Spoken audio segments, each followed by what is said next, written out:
Here's Chris Johnston from Sochi. What kind of mood was Babcock in today? Was he pretty loose? I'd say pretty tense, maybe pretty serious. I think that it's a big task in front of him, and it's sort of the way he is, being very businesslike, and that was the sort of thing. He was not loose, I guess, is the best way to put it. What was he focusing on? Talking about? Well, I mean, there's, as you'd imagine, there's a lot of discussion about the lines, and it sounds like at this point that he wants to see how the next couple of days of practice go, and he kind of urged everyone not to read too much into what was out there today, and the goaltending naturally a hot button. How can you not? How can you not read too much into it? You think guys like to practice a couple of days before with guys that they're not going to play with? Probably not, no. But, I mean, look, he had, Tavares on the fourth line. I don't think many would have expected him to be there. And, I still think we will see a bunch of juggling. But, he was saying that they're going to show some different looks tomorrow, and I guess we'll go from there.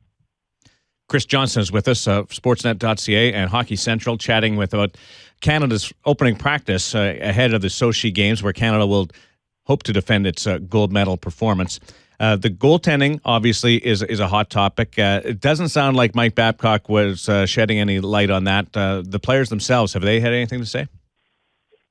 Luongo, I asked him about it, said that they haven't had any plan conveyed to them either. And, who knows if he'd be honest even if they had. But, it still seems like that is up in the air. And, I would have to think that we'll see Luongo and Price both in those first two games that they are played on back-to-back days against Norway and Austria Thursday and Friday. But, again, that hasn't been shared yet by Mike Babcock. He said that he's made up his mind on what he's going to do with those games, but he's not willing to divulge that just yet. Is it a foregone conclusion that Mike Smith is the third guy? I think it is. I would be very surprised if we saw him in a game. That either means, basically means something's probably gone horribly wrong, either be it a bad loss or perhaps an injury or something like that. I mean, I think that he is clearly the third one on this team, and he's just here kind of in a support role in a just-in-case kind of situation. Yeah, so injuries aside, if you see Mike Smith, the tournament's pretty much over for Canada. Why does Jeff Carter get the job of playing with Sidney Crosby and Chris Kunitz? Well, what they like about him is that he's a shooter, and it's something where they said that, in fact, that they thought he was passing too much in practice today, and Mike Babcock kind of warned if he doesn't show more of a willingness to be the guy, the trigger man on that line, that he won't stay there very long. But clearly that's something I think we're all pretty clear that Steven Stamkos would have been in that position, had he been healthy enough to compete here for Team Canada, and I think that's part of some of the juggling we've seen even right up until the event with Marty St. Louis entering the mix and Stamkos withdrawing. Was there any reaction to the accommodations and the setting in general? Yeah, it's all been positive, and I can add my own thoughts to that really I know that there was some bad press about that from reporters here, but it's an amazing setup, and the Athletes Village where Canada is staying is maybe a 10-minute walk, maybe a little less from where the arenas where the games will be held and the practices will be held. So, I think a lot of the guys plan on just walking over and being able to kind of stroll around freely. There really aren't a lot of fans here. I haven't seen even very many Canadians. I would think most people that are here are family members of other athletes that are competing at the game. So, it wouldn't be like a mob-like situation where, I think they might have faced that, for example, had they tried to walk through Vancouver to the games. But, everything seemed very positive. Some guys were talking about who their roommates are and things of that nature. But, I didn't hear any complaints at all from the Canadians on that front. How are your accommodations? Are you okay, or are you going to be one of those whiny, sucky, spoiled, rotten media guys who has nothing better to do than complain?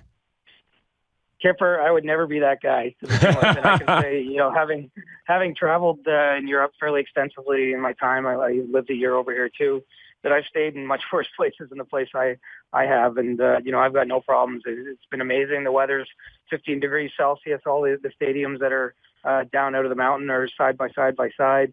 So everything's convenient. Really, there's no issues whatsoever that I can see. And I think it's going to be a tremendous games around this hockey tournament, just with all the focus on it, and Russians loving this sport just as much as we do back in Canada. Chris Johnston talking with us from Sochi, where Team Canada has gone through its initial workout on the men's ice hockey competition, leading up to the opening games for Canada on Thursday. What was the focus of practice today? Was it just did they just go out and go for a twirl and try and get used to the ice and the time zone and all that kind of stuff, or was there some technical aspect to it? There was very little technical aspect to it that I could tell. It almost seemed like a morning skate type of thing. Shake the legs out. Get out there together and just be together as a team. But it didn't appear that they really worked on very much. There was a shootout drill involved, a little bit of special teams work, and other than that, just a light skate for the guys who they've all just arrived here today after a long flight over on the charter. And I do think that the real work kind of starts tomorrow and Wednesday with the practices, and even beyond that. I mean, the first two games of this tournament shouldn't give Canada any trouble. If they do, then we'll really have a story on our hands.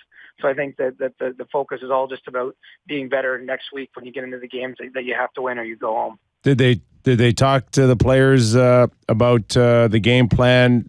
I know you're 9 hours ahead here to keep them up as long as they can to get adjusted. Yeah, they're looking to stay up another couple hours until midnight local time here, just to try to quickly get on time here. And I think it probably hasn't been focused on enough. We're all going to talk about the big ice and that adjustment. I do think coming that far, some of the guys coming from the West Coast are dealing with a 12-hour time change. That's a significant thing on the body and the mind, and it's something that all the teams are dealing with. But it's been an important part of the preparation here, and they had a very clear plan in place. The guys weren't supposed to sleep this afternoon at all. Obviously, then practice tonight, stay up another couple hours, and the hope is that they'll sleep overnight and wake up in the morning and feel like it's morning time. And it's a quick event, just 12 days. Where to play the 6 or 7 games, depending on how you go through the tournament. So it's going to be quite a tax on the bodies of these players.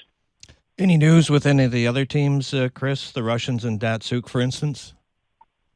Yeah, that's the biggest story, and he didn't skate here today after arriving with the team. But there's a feeling around the group that he is going to play. The question I think remains, the important one is what are we going to see of him? I mean, what level is this guy at after missing more than a month and only playing sparingly in 2 NHL games in the past week here after sitting out since the Winter Classic? I think it's going to be very tough. He's clearly not going to be the Pavel Datsuk we're used to, but I guess if he's some reasonable facsimile of that, the Russians are happy to take it. But that's kind of the main focal point right now. There's no other sort of major injury news that seems to be looming out there. But by all accounts, Datsuk's going to be added to the roster, which has to be done officially by the time the first game is played here Wednesday night, and they can't change it at that point. And he's going to try to play. I wouldn't surprise me at all if he doesn't play the first game. No, he's still battling, and if you look at by the time he played his last game and possibly playing in game 2 or game 3, you could be looking at another 5-6 days of rest. I think it's calculated with him. I think he's smart enough, he's wily enough that to give himself the best opportunity to play and play in key games, he may have to wait. Yeah, well, and that's probably a decent strategy, but he clearly wasn't going to miss this opportunity. I mean, it's not quite the Stanley Cup playoffs by any means, where we routinely see players or hear about players playing through very significant injuries. But I think for his case, being the captain at a home Olympics, maybe the last time he gets a chance to do something like this, he's going to do everything he can to be ready and to play. And you're right, maybe the best course of action is just to sit out a couple of the preliminary games and then come in later. But the coach did say of the Russian team that he expects them to be in there for game 1. Russia in a pool with Team USA, Slovakia, and Slovenia, as we chat with Chris Johnston from Sochi. Team Canada going through its practice. The rest of the nations also getting their first real taste of what it's going to be like, and getting the national team sweaters on in the practices and the team photos and as such. You mentioned some deep pairings earlier before you broke for Mike Babcock's press conference. You didn't mention PK Subban. Where does he fit into this?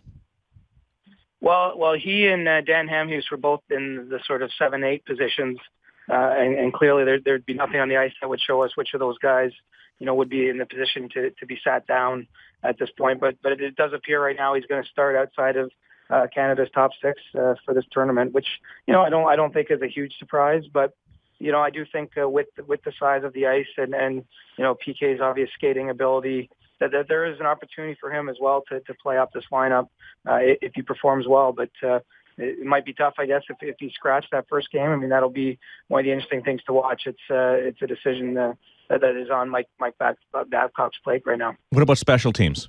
Did they go through much time on that? And if they did, was he spotted on the power play? Not enough time yet to see. As I was mentioning, it wasn't a very structured practice, at least in terms of what I expect will be happening here in the coming days. So I really didn't tip their hand at all with where they're going to go with the specialty teams, other than to say that they'd actually aim to try to get every guy on the team to play on some special teams at some point during the event. There's so much time to fill. What was the dumbest question somebody asked today? So much space to fill. On or off the show? There.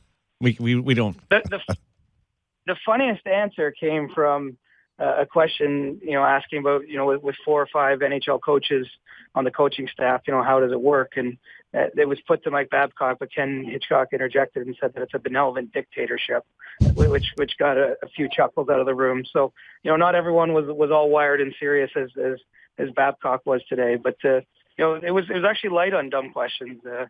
Usually you get a couple weird ones anyway, just with being international media, people working on different types of stories, but everything was kind of down the middle here today so far. Hey, Chris, before we let you go, just one question regarding security. So much was made of it. Players being nervous, family members staying home. Since you've been there, is there a sense that it's a little calmer and once the guys have been over there and seen the setup that I don't suggest that anybody relaxes when it comes to security for a second, but is there a sense that maybe it was a little over-exaggerated in terms of, fear factor? The fear factor? It really does feel that way to me, and, obviously I hope I'm not jinxing anything, but, when you do get here and you get settled and you see that the operation, the way it's set up, it's not one where I think these guys, now that they're here, will have much reason for any concern. I don't think there'll be any issue with them being able to focus on preparing for the games and playing. And, in fact, I do think some of the guys that maybe didn't bring family members might have a little bit of regret about that fact when they see how it's working and that it probably isn't as bad as most people imagined it to be. And interesting. In fact, it's quite a nice place. I do think it's a shame that some of the guys elected to do that. I think of players like Mike Smith and Jamie Benn and guys that are here for a first time, probably an only time on this kind of stage, for them not to have anyone with them, it must be a little bit difficult. This is a big moment in their life. And, there was so much talk and speculation and press about this that maybe they made a decision that they'd rather turn back now that they get here and sort of see how it looks. So Darren announced on Friday that Canada is going to finish 5th in his estimation. That was my prediction. Wow. Yeah. How are you handicapping winning, the tournament? I still think that they have to be favored to win. Looking at this team, I mean, Team Sweden was one that I've seen a lot of people leaning towards, but with the amount of injuries that they're kind of dealing with, losing Franz and Zetterberg is playing but isn't going to be at 100%.